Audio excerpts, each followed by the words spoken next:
지금까지 우리는 파이썬 코드로 비트리를 다루어 왔습니다. 하지만 실제 하드 드라이브는 파이썬 객체나 포인터 같은 개념을 전혀 모릅니다.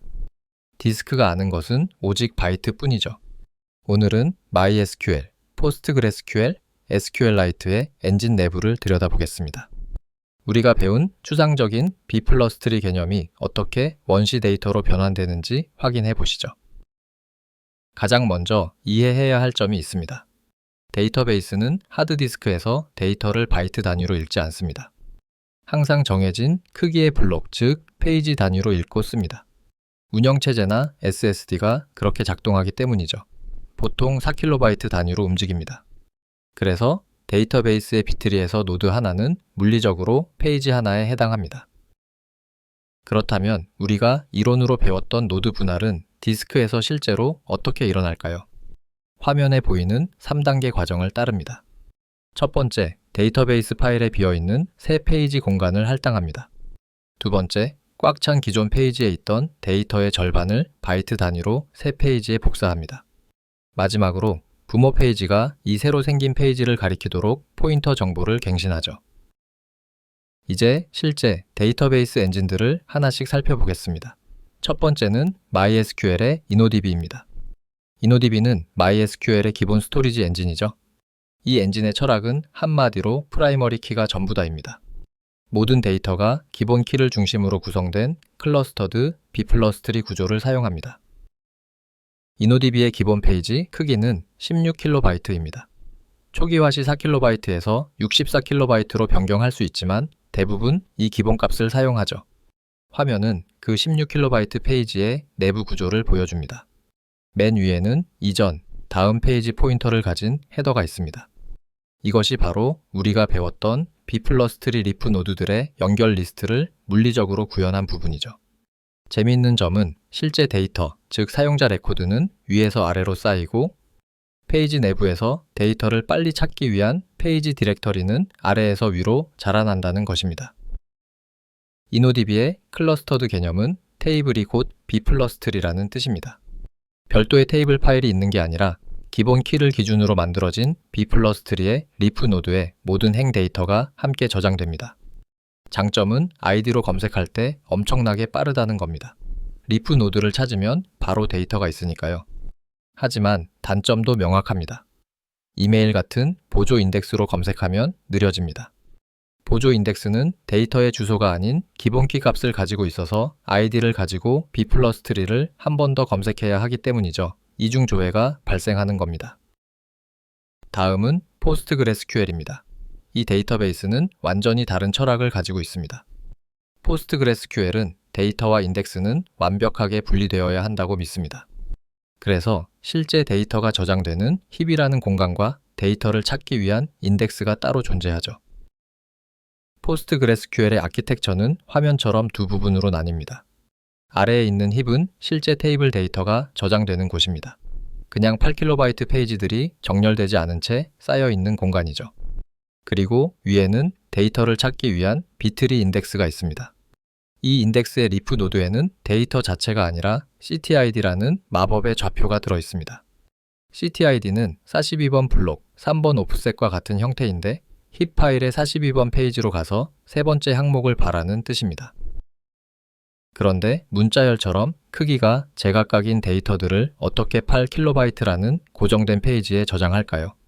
PostgreSQL은 화면에 보이는 슬롯 페이지라는 독특한 설계를 사용합니다.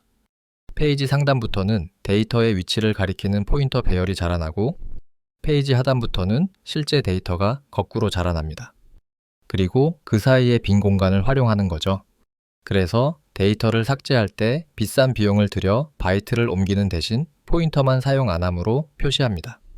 이 때문에 생긴 구멍들을 정리하기 위해 백큐이라는 프로세스가 필요한 겁니다. 마지막 주자는 SQLite입니다. 서버가 없는 데이터베이스로 유명하죠. 전체 데이터베이스가 디스크에 있는 단 하나의 파일로 존재합니다. 모바일 앱이나 인베디드 장치에서 엄청나게 많이 쓰이는 이유입니다. SQLite는 페이지 크기가 보통 4KB로 가변적이며 두 종류의 비트리를 사용합니다.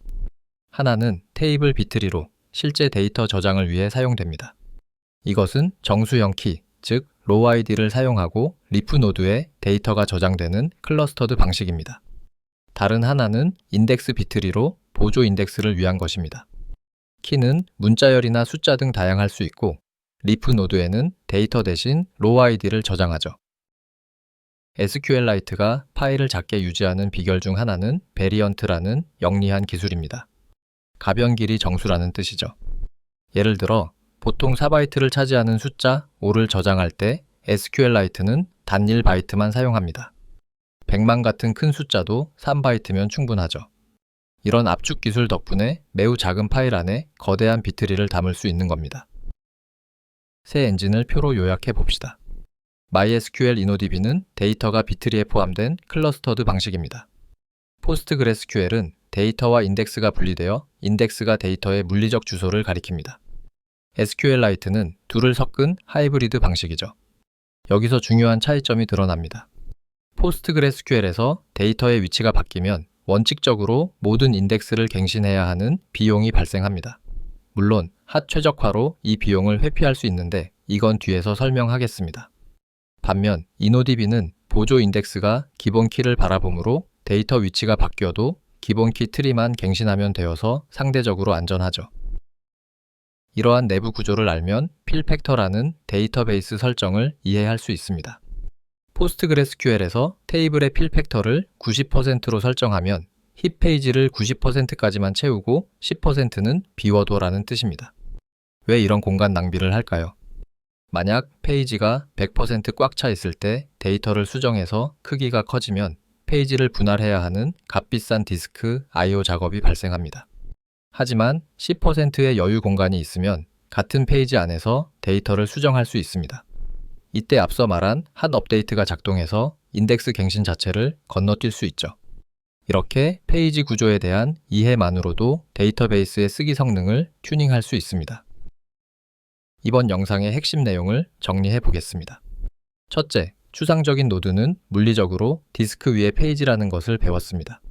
둘째, MySQL은 테이블 자체가 B+3인 클러스터드 구조를 사용합니다. 셋째, PostgreSQL은 데이터가 쌓여있는 힙과 그 위치를 가리키는 인덱스가 분리된 구조를 가집니다.